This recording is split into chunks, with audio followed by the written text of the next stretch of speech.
हरिनाम नहीं तो जीना क्या। जो मनुष्य व्यापार करते हुए, नौकरी करते हुए, अपना दायित्व का निर्वाह करते हुए भी भगवत नाम लेने का स्वभाव बना के रखे, वो चतुर व्यक्ति है। पीछे का खुल गया क्या? हाँ, बहुत अच्छा किए भैया, बहुत अच्छा किए। जिसको जहां जगह मिले वहीं बैठ जाइए। याज्ञवल्क्य ऋषि ने कहा, भरद्वाज जी मैं आपकी चतुराई समझ गया। आप भगवान की गूढ़ कथा सुनने के लिए मुझसे मूढ़ बन करके प्रश्न कर रहे हैं। चतुराई तुम्हारी मैं जानी। हमारे एक चाचा, अब तो नहीं रहे, वो कहा करते थे, बाबू अपने से विद्वान के आगे मूर्ख बन के रहना चाहिए। प्रेम जी, अपने से विद्वान के आगे मूर्ख बन के रहना चाहिए। विद्वान के सामने यदि विद्वान बनिएगा तो कुछ प्राप्त होने वाला नहीं है। मैं आपको अपने साथ की घटना बताऊं। बहुत पहले मेरे शुरुआती दौर में कहीं मैं कथा गा रहा था, तो कथा के बाद एक बाबूजी आए, डायरी पेन लेकर के, बोले महाराज आज आप 4 घंटे की कथा में 11 शब्द गलत बोले हैं। बकायदे नोट किए थे। अच्छा, कथा के फ्लो में निकल गया। तो बोले, तो मुझे हंसी आ गई। तो बोले हंसे क्यों? हम कहे बाबूजी अमृत बह रहा था और आप अमृत छोड़ के गलत नोट करने में समय बर्बाद कर दिए। अब हम आपको क्या कहें? आप कथा न सुन करके यही देखते रहे महाराज कहां कहां गलत बोल रहे हैं। आप समझ रहे मेरी बात को? कभी भी जीवन में कुछ प्राप्त करना है तो अपने को छोटा मानना पड़ेगा। भगवान बुद्ध को आप लोग जानते हैं ना, गौतम बुद्ध को, उनको तथागत कहा जाता था। एक बार एक सेठ जी भगवान बुद्ध के पास जाकर प्रणाम करके बोले, हमको ज्ञान दीजिए आप। क्या दीजिए? ज्ञान। तो भगवान बुद्ध बोले कल आना सुबह 10 बजे। अगले दिन सेठ जी फिर पहुंचे 10 बजे, बोले हमको ज्ञान दीजिए। बोले कल आना सुबह 10 बजे। जैसे सेठ जी पहुंचे भगवान बुद्ध बोले अगले दिन आना। ऐसे चला लगभग 1 महीने। एक दिन उन सेठ जी को क्रोध आ गया, बोले देना है कि नहीं देना, साफ साफ बोल दो। रोज आता हूं कल आना, ये क्या तरीका है? भगवान बुद्ध मुस्कुराए, बोले कल। सेठ जी बोले मैं नहीं आऊंगा। भगवान बुद्ध बोले तुम मत आना, कल मैं तुम्हारे घर आऊंगा और तुमको ज्ञान दूंगा 10 बजे। लेकिन एक काम करना, खीर बना के रखना। खीर समझते हैं ना? खीर बना के रखना, पहले मैं खीर खाऊंगा उसके बाद तुमको ज्ञान दूंगा। सेठ जी बोले पक्का ना? बोले एकदम 100% में कल आऊंगा, सतो सत। हाँ। अगले दिन भगवान बुद्ध सवेरे सेठ जी के घर गए तो उनका जो बर्तन था भगवान बुद्ध का जिसमें वो भोजन करते थे, रास्ते से जो कचरा मिलता गया ना, गंदगी, उस बर्तन में भरते गए। अब पूरा कटोरा कचड़े से भर करके सेठ जी के घर गए। बोले खीर लाओ पहले। सेठ जी खीर लेकर गए। वही कचड़े वाला कटोरा निकाल कर बोले भगवान बुद्ध इसी में डाल दो। सेठ जी बोले दिमाग ठीक है कि नहीं आपका? इसमें कचड़ा भरे हुए हो आप, इसमें मैं कैसे खीर डाल दूं? बोले नहीं तुम इसी में डाल दो। सेठ जी बोले मैं कहीं किसी गलत आदमी से तो ज्ञान नहीं लेने लगा जिसको इतना ज्ञान नहीं कि कचड़े में खीर नहीं लेना चाहिए, कह रहा इसी में डाल दो। ऐसे चला 10 मिनट। सेठ जी बोले मैं समझ नहीं रहा हूं आप क्या बोल रहे हैं। भगवान बुद्ध बोले यही तो समझा रहा हूं मैं तुमको पिछले 1 महीने से। जिस प्रकार कटोरे में कचड़ा है तो तुम खीर नहीं डाल रहे हो, उसी प्रकार तुम्हारे दिमाग में कचड़ा भरा है तो मैं ज्ञान कैसे डाल दूं उसमें? इसको खाली करिए। अपने से श्रेष्ठ के सामने सुनना चाहिए, मौन रहना चाहिए, नासमझ बनकर भले हम कितने भी जानकार क्यों ना हो।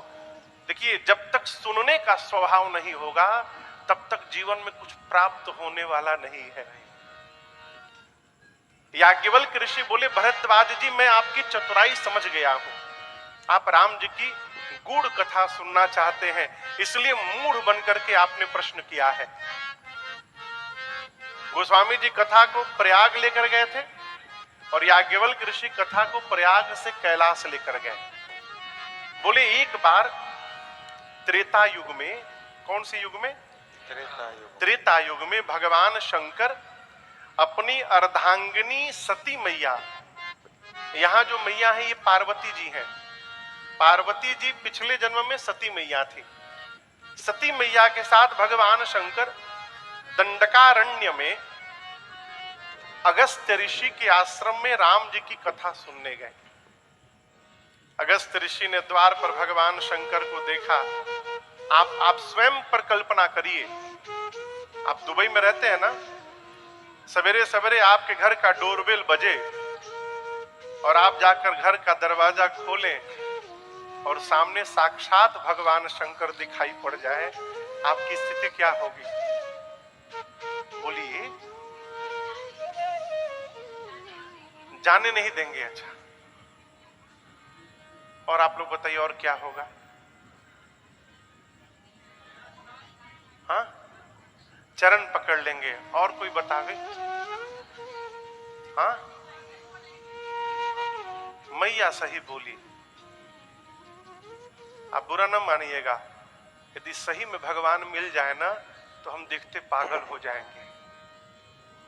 और पागल का अर्थ है जो भगवान को पा करके और उन्हीं में गली जाए, वो पागल हो गया है। पाकर गल जाए, उन्हीं में विलीन हो जाए। अगस्त मुनि के दरवाजे भगवान शिव मां सती के साथ प्रकट हुए, पहुंचे। अगस्त मुनि का शरीर कांपने लगा, बिठा करके पूजन किए। अगस्त जी कथावाचक है। अच्छा यहां देखो, मैं कथा गा रहा हूं, मैं कहां बैठा हूं? ऊपर की नीचे? आप लोग श्रोता हैं, आप कहां बैठे हैं? क्यों? प्रवाह ऊपर से नीचे होता है, नीचे से ऊपर भेजना हो तो मशीन लगाना पड़ता है। उसको क्या बोलते हैं? पानी जाता है ऊपर, पंप बोलते हैं ना, सबमर्सिबल बोलते हैं उसको, सबमर्सिबल। हम उसको सबमर्सिबल का अभ्रंश होकर समरसेबल हो गया, लेकिन है वो सबमर्सिबल। पंप लगाना पड़ता है, नीचे से ऊपर भेजना हो, ऊपर से नीचे आना हो, कोई पंप नहीं चाहिए। कथा ऊपर से नीचे जा रही है। भगवान शंकर गए तो अगस्त ऋषि नीचे बैठ गए, शंकर जी और सती मैया ऊपर बैठे हैं, और अगस्त ऋषि कथावाचक होकर श्रोता के पांव को धो रहे हैं। सती मैया सोची, जो हमारा पांव धो रहा है वो कौन सी राम कथा सुनाएगा? बाबा भी कहां कहां लेके चले आते हैं, ये कौन सी कथा सुनाएंगे? He has less knowledge than us. इनका ज्यादा नॉलेज होता तो हमसे ऊपर बैठते ना, हम नीचे बैठते। परिणाम कथा भई, सती मैया केवल बैठी रही। कथा सुनी किसने? सुनी महेश परम सुख मानी।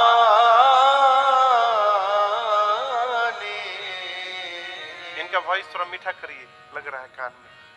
सुनी महेश परम सुख मानी। भगवान शिव सुने और परम आनंद में आ गए।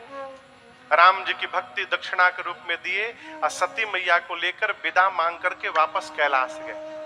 अब बताइए कौन सा युग था? राम जी किस युग में आते हैं? त्रेता युग में। जिस समय शंकर जी वापस जा रहे हैं कैलाश, उस समय राम जी अवतार लेकर 14 वर्ष के वनवास में उसी दंडकारण्य के पंचवटी में राम जी थे। उसी दंडकारण्य के जिस समय भगवान शंकर कैलाश चले, उससे थोड़ी देर पहले नीचे रावण आकर मेरी मां को लेकर गया। राम जी लक्ष्मण भैया के साथ मेरी माँ जानकी को ढूंढ रहे हैं। रोते रोते शंकर जी ऊपर से जा रहे हैं। हृदय विचारत जात हर के ही विधि दर्शन हो, गुप्त रूप अवतरे प्रभु गए जान सबको। भगवान शंकर सोचे मेरे प्रभु नीचे लीला कर रहे हैं, कैसे दर्शन मिलेगा। राम जी गुप्त रूप में अवतार लिए हैं, मैं जा नहीं सकता हूं, जाऊंगा तो गुप्त रूप प्रकट हो जाएगा। अभी बाबा मन में सोच ही रहे थे, तब तक राम जी दिखाई पड़ गए शंकर भगवान को। राम जी क्या कर रहे थे? रो रहे थे मां के लिए। शंकर भगवान देखे, ए जी शंभु समायते ही राम देखा,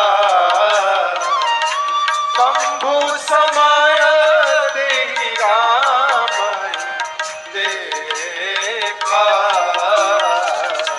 उपजा ही अति हरस विशेखा, उपजा ही अति हरस विशेखा, उपजा ही अति हरस विशेखा। बाबा ने राम जी को देखा रोते हुए। शंकर भगवान नाचने लगे डमरू बजाकर, बोले बोलिए सच्चिदानंद भगवान की जय, जय सच्चिदानंद जग पावन। ऐसा कह के भगवान शंकर आगे बढ़ गए। और यहां दर्शन करिए, शंकर जी के इस प्रणाम ने मेरी मां को भ्रम में डाल दिया। सती मैया सोची जो अपनी पत्नी के लिए रो रहा है वो भगवान होंगे? अच्छा बताओ, भगवान भी कहीं रोते हैं? अच्छा आप मानिए आप भगवान से मांगने गए कुछ, अब भगवान बैठ के रो रहे हैं, तो आप भगवान से मांगिएगा? आपको एक घटना सुनाऊं मैं, ये राम जी क्यों रो रहे हैं आप लोग जान रहे हैं? इसका कारण क्या है? भगवान गोस्वामी जी इस प्रसंग को ना कवितावली में लिखे हैं। राम जी जब चित्रकूट में थे तो सप्ताह में एक दिन संतों का भंडारा कराते थे। संतों को बुलाते थे, सीता मैया रसोई बनाती थी, संत भंडारा पाते थे, भोजन प्रसाद पाते थे, खूब आशीर्वाद देते थे। लेकिन जाने के बाद अपने अपने आश्रम संत उदास होकर बैठ जाते थे। महात्मा बोले बताओ, राम जी को कुछ नहीं करना पड़ता है, सीता जी उनके साथ हैं, खूब चकाचक रसोई बनाती हैं, राम जी पाते हैं, एक हम लोग हैं, अपने लाओ, अपने सुधारो, अपने पकाओ, अपने पाओ, कितना कष्ट है। काश हम लोगों के पास भी कोई होती तो हम लोग को कुछ नहीं करना पड़ता ना। तो महात्मा लोग क्या सोचे कि राम जी के पांव में तो जादू है, पत्थर को छू के स्त्री बना देते हैं। तो सब महात्मा अपने अपने साइज का पत्थर लाके आश्रम में रख लिए। जो मोटे मोटे महात्मा थे वो मोटा पत्थर लाके रख लिए, दुबले पतले महात्मा दुबला पतला पत्थर रख दिए, गोरे महात्मा गोरा पत्थर रख दिए। ये बात जब लक्ष्मण जी को पता चली तो लक्ष्मण जी बोले भैया ये तो रिएक्शन हो गया, सारे महात्मा पत्थर जमा करके बैठे हैं आश्रम में। राम जी बोले तो गलत संदेश चला गया। तो सीता मैया का हरण हुआ और उसके बाद भगवान वो रोना शुरू किए, महात्माओं के आश्रम के बाहर जाकर गला फाड़ फाड़ के रोते थे राम जी। महात्मा देखो अरे बाप, स्त्री के लिए यदि भगवान को इतना रोना पड़ रहा है तो हम लोग की क्या गति होगी, हम तो रोते रोते मर जाएंगे। सारे महात्मा सब पत्थर उठा के बाहर फेंक दिए, हमको स्त्री नहीं चाहिए। भगवान इसलिए रो रहे हैं। सती मैया को क्या लगा कहीं भगवान भी रोते हैं, ये भगवान नहीं हो सकते हैं। बाबा ने खूब समझाया लेकिन सती मैया मानने को तैयार नहीं है। अंत में भगवान शिव ने कहा देवी जो तुम्हारे मन अति संदेह हो तो कीन जाए परीक्षा दे हो। बाबा ने कहा यदि आपके मन में इतना ही संशय है तो जाकर परीक्षा ले लीजिए। आप जब तक नहीं आएंगी देवी, मैं इस बरगद के वृक्ष के नीचे बैठकर आपकी प्रतीक्षा करूंगा। आप जाइए और उनकी परीक्षा लेकर के आप आइए। सती मैया गई। सती मैया के जाने के बाद शंकर जी सोचने लगे, क्या मेरे कहने के बाद भी उनका संशय समाप्त नहीं हो रहा है? इसका मतलब है अब सती का भला होने वाला। देखिए, बुरा ना मानिएगा, अपने से श्रेष्ठ की बात जब समझ में आनी बंद हो जाए, इसका मतलब हमारा सीताराम होने वाला है। शंकर भगवान बट वृक्ष के नीचे बैठ करके भजन करने लगे। क्यों? होई ही सोई जो राम रचिरा को करी तर्क बढ़ावे। सती मैया ने क्या किया? सीता मैया का रूप बना के राम लक्ष्मण जी के आगे आगे चलने लगी। सोची यदि ये भगवान होंगे तो समझ जाएंगे कि ये सीता नहीं सती है। अब मैं जानती हूं वो भगवान है नहीं, मुझे जैसे देखेंगे सीते सीते कह के दौड़ के आएंगे। राम जी को छोड़िए, सबसे पहले लक्ष्मण जी देख लिए। और लक्ष्मण जी देखते मन में बोले, अरे तो नकली भाभी है। शी इज नॉट माई भाभी। क्यों? मेरी भाभी हमेशा भैया के पीछे पीछे चलती थी और ये आगे आगे चल रही है। ध्यान से देखे तो पता चला ये तो उमा है। राम जी ने देखा तो दोनों हाथों को जोड़कर कहा, मैं दशरथ नंदन राम आपको प्रणाम करता हूं। सती मैया इस पर भी नहीं समझी और पास गई। तब राम जी ने पूछा, मां बाबा कहाँ है? आप अकेले अकेले घूम रही हैं वन में? जैसे राम जी ने पूछा, सती मैया का शरीर कांपने लगा। अपने अपराध का पता चला। निज अज्ञान राम पर आना। मैंने अपनी अज्ञानता के कारण भगवान पर संशय किया। कुछ नहीं कहा सती मैया ने, लौट कर गई शंकर भगवान के पास। और मालूम है शंकर जी क्या किए? देखकर मुस्कुराए। अब यहां व्यंग न समझिएगा, मैं उदाहरण दे रहा हूं। आप किसी को कोई काम मना करिए, ये काम ना करना, तुम पछताओगे। बार बार मना करने के बाद भी वो करके आए तो आप जैसे आएगा कैसी रही? आप समझ रहे हैं ना? ये मुस्कुराना व्यंग है।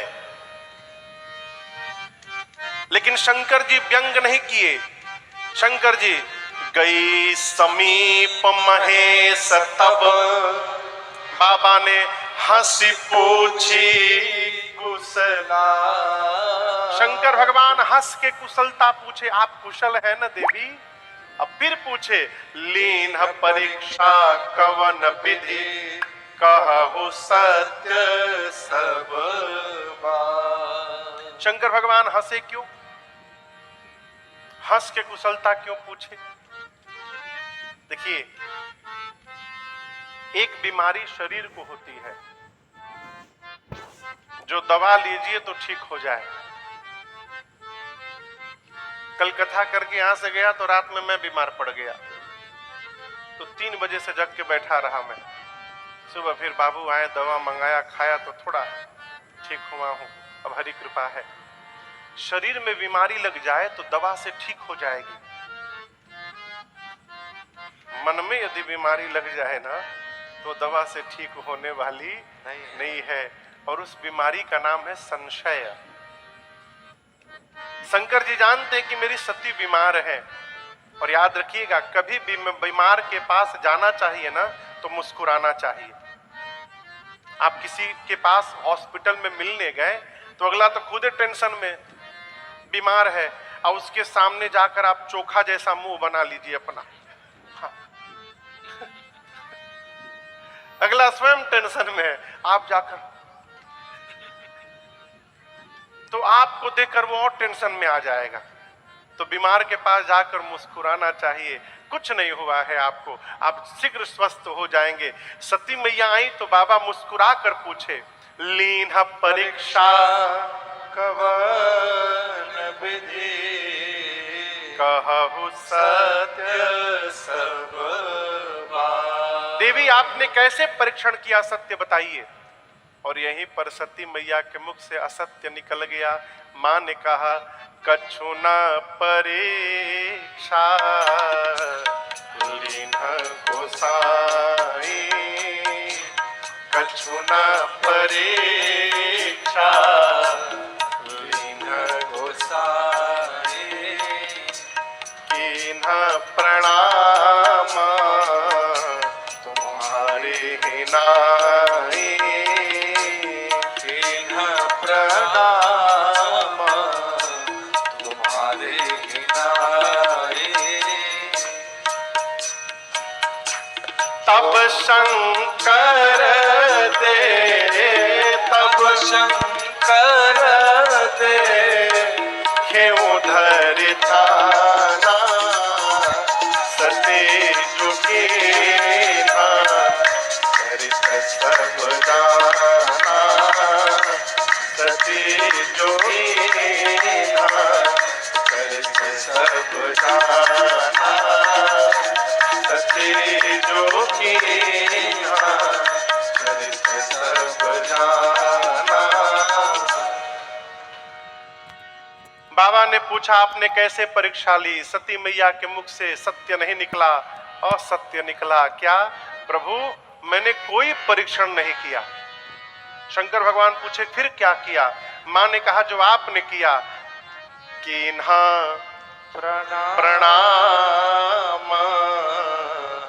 तुम्हारे ही नाई, आपकी तरह प्रणाम कर लिया। अब इसके दो अर्थ, एक तो मैं गई, जैसे आपने दूर से उनको प्रणाम किया था, मैं भी प्रणाम करके चली आई, सीधा अर्थ। इसका विशेष अर्थ, सती मैया कहती, मैं परीक्षा लेने गई थी, लेकिन मैं परीक्षा लूं उसके पहले कीन्ह प्रणाम तुम्हारी ही नाई, जैसे आपने उनको प्रणाम किया था, उन्होंने मुझे प्रणाम कर लिया आपकी तरह, तो मैं बिना परीक्षा लिए चली आई। शंकर भगवान को विश्वास नहीं हुआ, इतना समझाया मैं, समझ में बात नहीं आई और अपने आप समझ के चली आई, इम्पॉसिबल।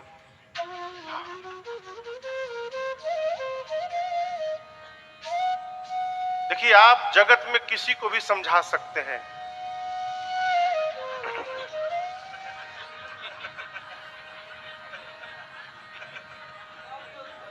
बड़े विद्वान हैं आप लोग,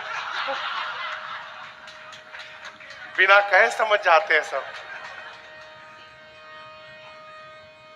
शंकर भगवान ने देखा कि सती कीन्ह सीता कर वेशा, मेरी सती ने मेरी मां का रूप धारण कर लिया। बाबा को इतना दुख हुआ, उसी समय शंकर भगवान ने संकल्प कर लिया कि जब तक सती इस शरीर में है, आज के बाद मेरा और सती का भेंट अब होने वाला नहीं है। बाबा ने त्याग कर दिया। यही तन सती ही भेंट मोहिनाई, आकाशवाणी हुई, आकाशवाणी ने जय जयकार किया। सती मैया ने बार बार पूछा, प्रभु आपने कौन सा प्रण किया? बाबा बोले नहीं बोले, मौन रहे शंकर जी। आप यहाँ दर्शन करिए, यहाँ शंकर गोस्वामी जी ने एक बड़ा सुंदर उदाहरण दिया है। यहाँ दूध मिलता है, दूध ग्वाला भैया देते हैं, बोतल में मिलता है। हमारे यहाँ भारत में ग्वाला भैया दूध देते हैं। यहाँ कोई नहीं है ना उसमें। हाँ, बिना पानी मिलाए देते नहीं है। भैया हाथ उठा रहे हैं, आप हो पानी मिलाओ थे का कहीं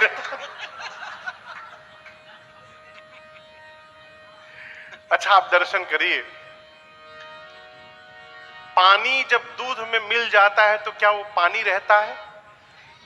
क्या बन जाता है? क्यों? कभी सोचा है क्यों?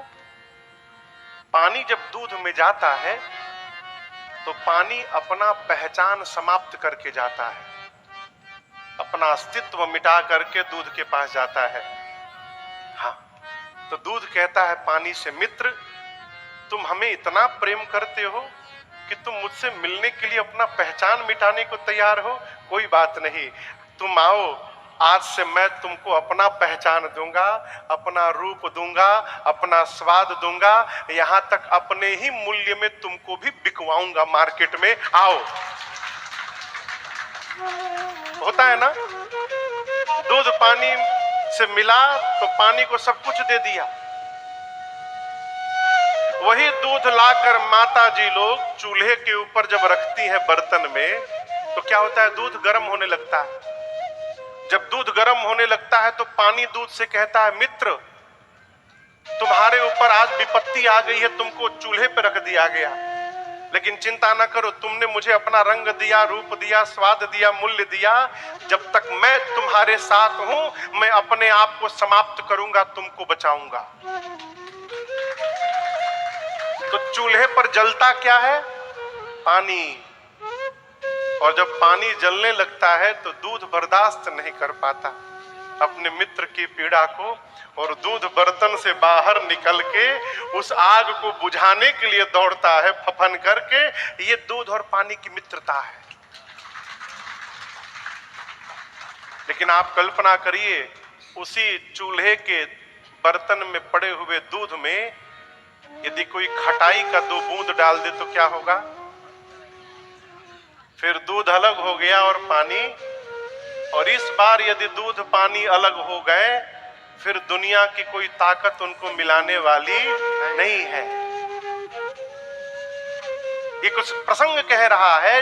गोस्वामी जी कहते हैं, जल पय, पय यानी दूध, जल पय सरिस बिकाय, देखहु प्रीत की रीति भली, बिलग होई रस जाए, कपट खटाई परत फूली।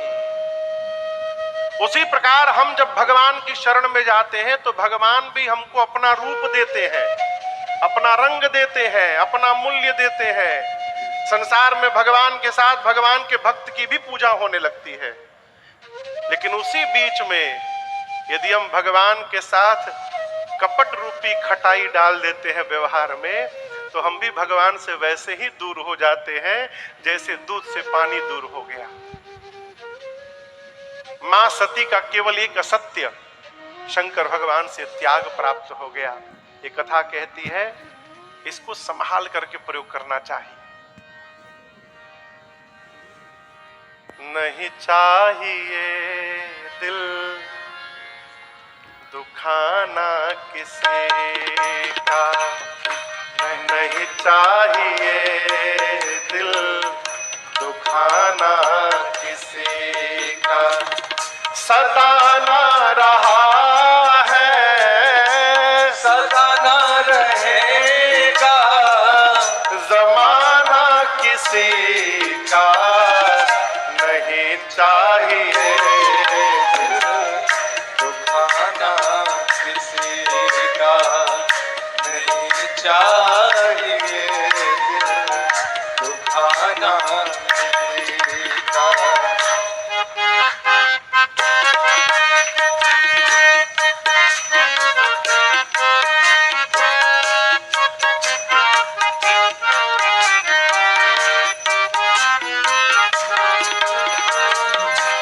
आएगा बुलावा तो जाना पड़ेगा, सिर तुझको आखिर में झुकाना पड़ेगा। आएगा बुलावा तो जाना पड़ेगा, सिर तुझको आखिर में झुकाना पड़ेगा। वहाँ ना चलेगा, वहाँ ना चलेगा, बहाना किसी का, नहीं चाहिए दिल दुखाना किसी का, नहीं चाहिए दिल दुखाना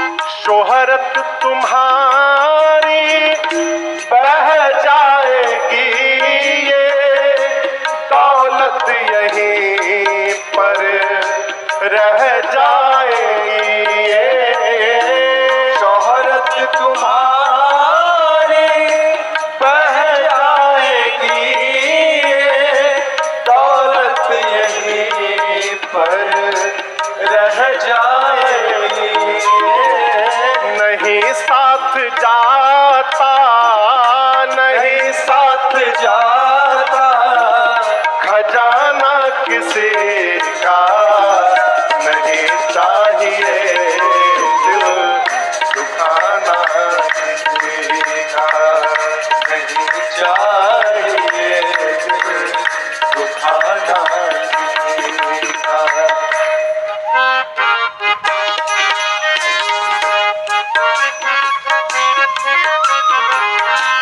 पहले तो हम अपने आप को संभाले पहले तो हम अपने आप को संभाले हक नहीं हमको बुराई औरों में निकाले हक नहीं हमको बुराई औरों में निकाल जो महाराज बुरा है बुरा जग में बुरा है बुरा जग में बताना किसी का नहीं चाहिए दिल बताना किसी का नहीं चाहिए दिल दुखाना किसी का सदा ना रहा है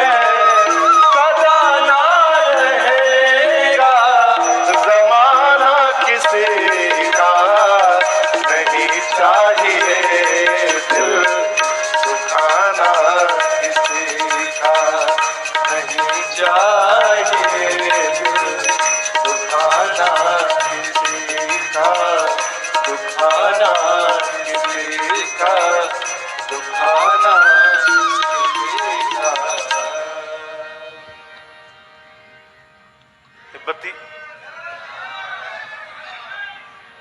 ये बतिया समझ में आ रही है? अरे नहीं चाहिए दिल दुखाना किसी का इसको ठीक उल्टा कर दीजिए। हमारे एक भैया उन्होंने एक पद लिखा है, इसको ठीक उल्टा करिए। दिल दुखाना किसी का नहीं चाहिए दिल दुखाना किसी का नहीं चाहिए। किसी के दर्द पर मुस्कुराना नहीं चाहिए। माँ का बाबा ने त्याग किया, कैलाश गए और जाते जाते भगवान शंकर समाधिस्थ हो गए। क्या हो गए? समाधि में चले गए। कितने दिन बैठे रहे समाधि में? 87,000 वर्ष बीते। संवत सहस 87 तजी समाधि संभो अविनाशी। 87,000 वर्ष बाद भगवान शंकर समाधि से बाहर आए और आने के बाद राम नाम का स्मरण किए। सती मैया सुनी तो समझ गई बाबा समाधि से वापस आ चुके हैं। जाई शंभु पद बंदन की नहा, मैया ने बाबा के चरणों में बंदन किया है।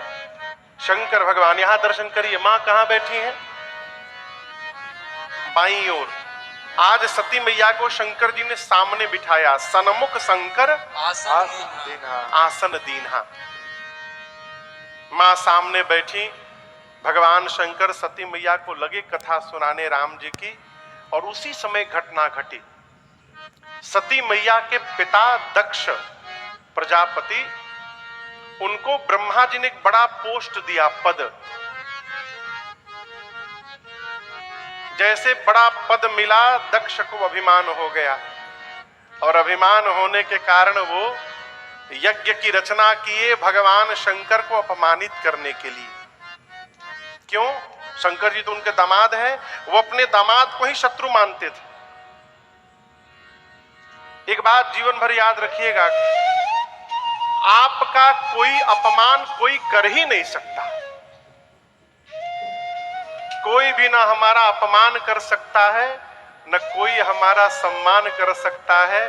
हम अपने द्वारा कर्म से अपमानित होते हैं, अपने द्वारा कर्म से सम्मानित होते हैं, कोई नहीं करता। हमारे महाराज जी कहा करते हैं कि सम्मान की भूख लेकर जहां जहां जाइएगा अपमानित होकर आना पड़ेगा। अब जैसे कथा है, आज दूसरा दिन है, भरी गया। अब कोई आवे सोचे कि चला है आबू धाबी से कि हम जाएंगे अकेले सोफा पे बैठेंगे। सोफा छोड़िए, यहां घुसने के लिए आफत है। अब वो कहें कि बिहारी कनेक्ट ग्लोबल ने हमारा अपमान कर दिया। अरे कहां अपमान कर दिया? आपने क्यों सोचा कि सोफा मिलेगा हमको? सोचा किसने?